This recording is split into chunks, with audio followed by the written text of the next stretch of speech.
Hello viewers, मेरे प्यारे सभी दोस्तों को नमस्कार। और कैसे हो बच्चों?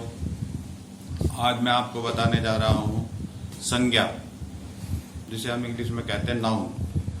तो हिंदी से रिलेटेड है, छोटा सा टॉपिक है, जल्दी से कवर कराता हूँ। तो अभी देखेंगे सब्जेक्ट हिंदी और टॉपिक रहेगा हमारा संज्ञा, नाउन। सब्जेक्ट हिंदी और टॉपिक हमारा नाउन।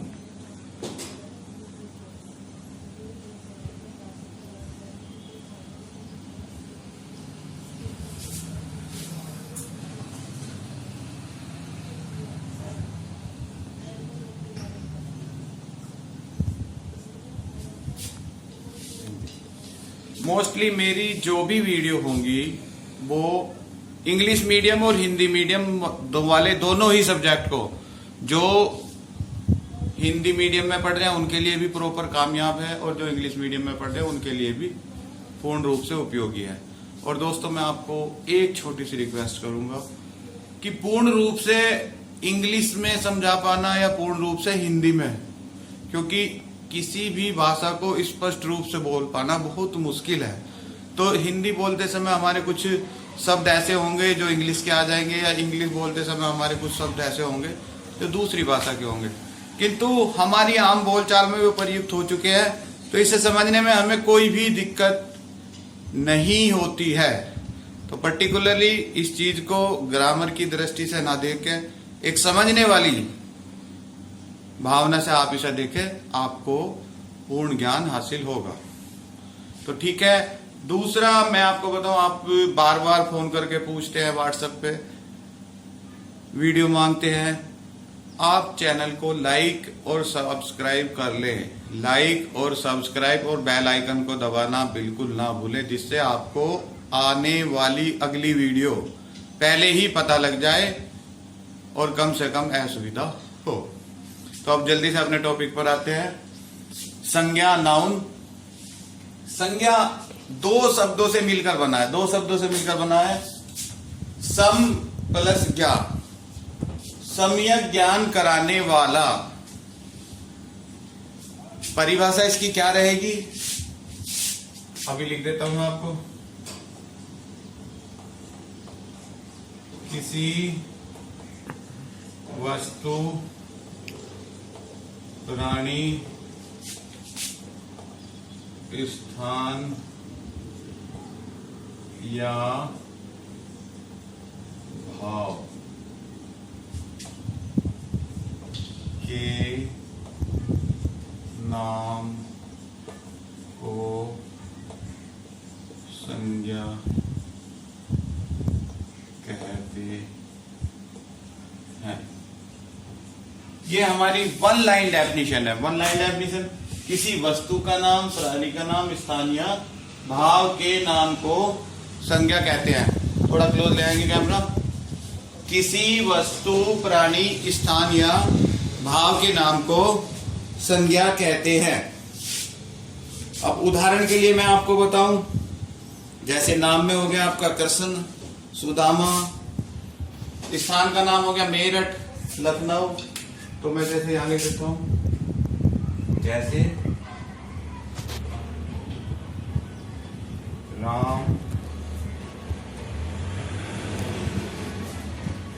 ये क्या होगा, किसी प्राणी का नाम, व्यक्ति का नाम होगा मित्रता, जगह का नाम मेरठ,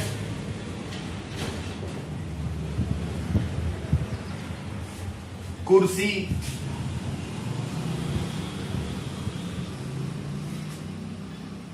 मित्रता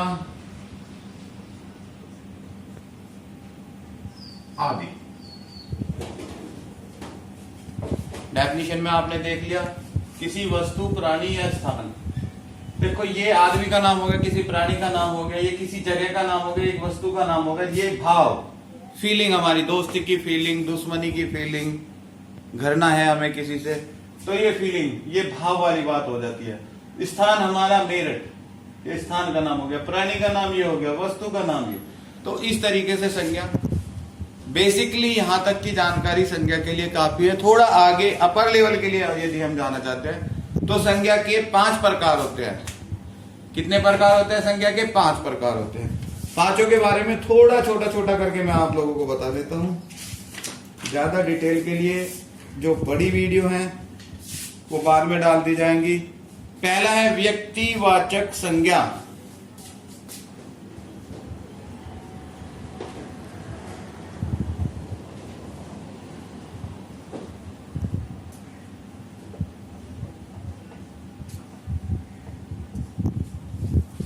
व्यक्तिवाचक संज्ञा नंबर 1, व्यक्तिवाचक संज्ञा। व्यक्तिवाचक संज्ञा में दोबारा बता देता हूं, किसी विशेष व्यक्ति, वस्तु या स्थान का जो बोध कराती है। किसी विशेष व्यक्ति, वस्तु या स्थान का नाम बोध कराती है।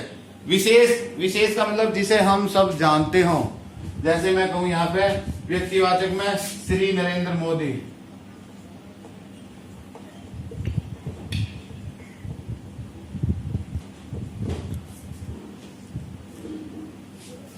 तो ये क्या हुआ? ये एक आदमी का नाम है, पर वो आदमी विशेष आदमी। तो किसी विशेष व्यक्ति, वस्तु या स्थान का नाम। वस्तु में जैसे मैंने यहां पे लिया था कुर्सी, यहां पे मैं कहूं रामायण। रामायण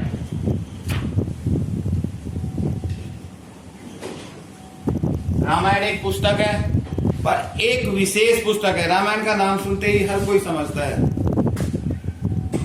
स्थान का नाम मैं कह दूं, जैसे पहले मैंने मेरठ कहा था, दिल्ली। तो ये सभी क्या हुई हमारी? व्यक्तिवाचक संज्ञा। व्यक्तिवाचक संज्ञा। और जैसे मैंने बताया था कि मेरी वीडियो इंग्लिश मीडियम और हिंदी मीडियम दोनों के छात्रों को, या हमारे बाइलिंगुअल जो हिंदी मीडियम इंग्लिश मीडियम दोनों की थोड़ी थोड़ी जानकारी रखते हैं, उनके लिए काफी महत्वपूर्ण रहेगी। तो इसे हम इंग्लिश में कहते हैं प्रॉपर नाउन।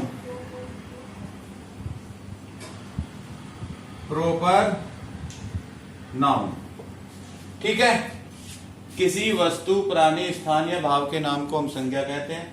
किसी विशेष व्यक्ति, वस्तु या स्थान के नाम को जो बोध कराती है वो संज्ञा तो होती है, पर संज्ञा के अंदर जो एक कैटेगरी हमने बनाई है व्यक्तिवाचक संज्ञा, जो किसी विशेष को डिफाइन करती है। दूसरा आता है जातिवाचक संज्ञा।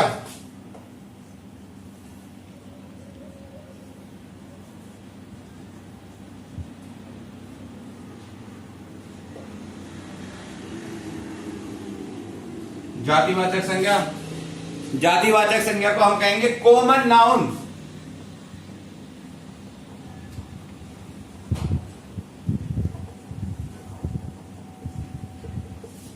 कॉमन नाउन में हमारा, कॉमन नाउन में किसी वर्ग, जाति का जो बोध कराते हैं, किसी विशेष वर्ग या जाति का। जैसे लड़की, गाय, घोड़ा, पर्वत।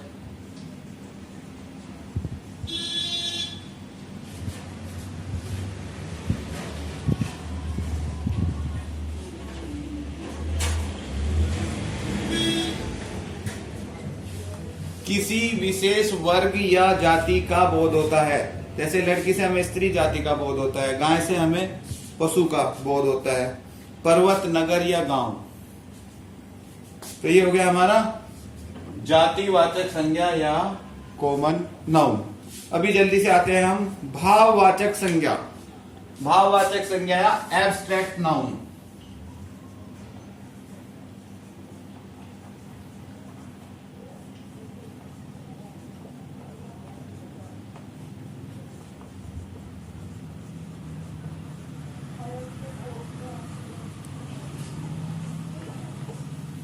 एब्स्ट्रैक्ट नाउन, एब्स्ट्रैक्ट नाउन में साथियों क्या होता है?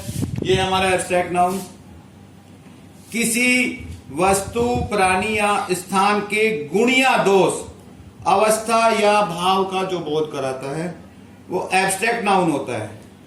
जैसे हमारी जो फीलिंग्स होती हैं, प्रेम, घरना, मित्रता, शत्रुता, बचपन, बुढ़ापा, ये सब क्या आती है? एब्स्ट्रैक्ट नाउन में आती हैं।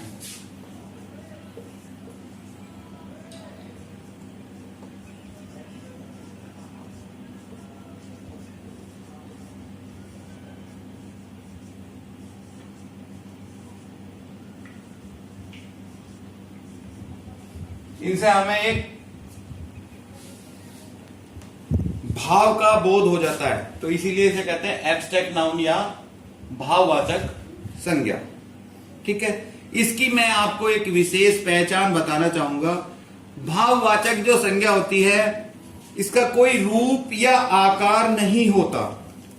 जैसे आपने देखा होगा, प्रेम का कोई रूप नहीं होता, घृणा का भी कोई रूप या आकार नहीं होता, मिठास का कोई रूप आकार नहीं होता, सिर्फ हम महसूस कर सकते हैं। ना ही इन चीजों को देखा जा सकता। बचपन, ये सिर्फ महसूस किया जा सकता है, इसका रूप या आकार नहीं होता, जबकि पहले ऐसा नहीं है। तो डिफाइन कभी अलग अलग नाउन डिफाइन करने पड़ते हैं, तो तब इनकी जरूरत पड़ेगी, अदरवाइज इनकी जरूरत कम पड़ती है। चौथा है हमारा कलेक्टिव नाउन या समूहवाचक संज्ञा। थोड़ा नीचे लिखना पड़ रहा है, समूहवाचक संज्ञा।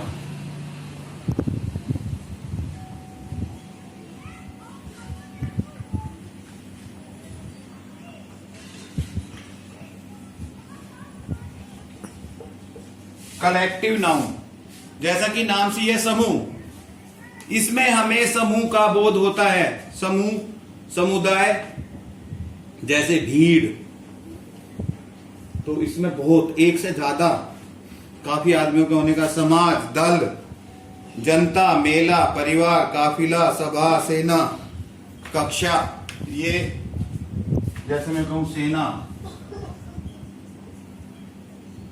पुलिस,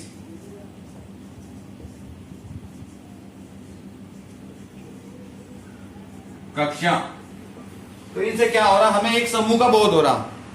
सेना, तो हमें एकदम क्या बोध होता है कि बहुत सारे आर्मी मैन होंगे, उनके पास हथियार होंगे, ड्रेसेज होंगी। तो एक ग्रुप का जो हमारे दिमाग में फीलिंग आती है वो बनता है। दूसरा पुलिस, सबको पता होगा वेल डिफाइंड पर्सन होंगे, वर्दी पहनने होंगे, तो उनकी अपने आप में एक पहचान अलग होती है। कक्षा, भाई बहुत सारे बच्चे होंगे, बैठ रहे होंगे, पढ़ रहे होंगे, जिनके पास बैग होगा, बुक्स होंगी। समूहवाचक संज्ञा। नेक्स्ट है और लास्ट है द्रव्यवाचक संज्ञा या मैटेरियल नाउन।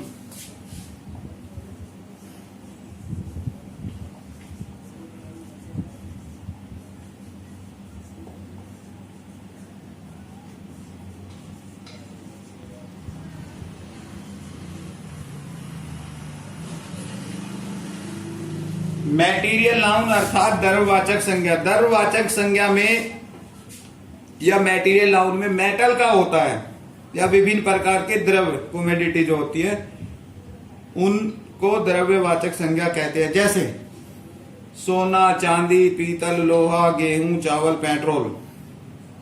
ठीक है जी, सोना, चांदी, चांदी, पीतल, गेहूं और पेट्रोल आदि। आदि तो सभी में ही है, क्योंकि बहुत सारी कलेक्शन हो सकती है। तो द्रव्यवाचक संज्ञाओं में इनको सबसे पहली बात मैं आपको बता दूं, द्रव्यवाचक संज्ञा की, मैटेरियल नाउन की पहचान क्या है। द्रव्यवाचक संज्ञा, इनको कभी भी गिना नहीं जा सकता। जैसे समूहवाचक संज्ञा, वो भाववाचक संज्ञा में मैंने बताया था कि इनका कोई रूप या आकार नहीं होता।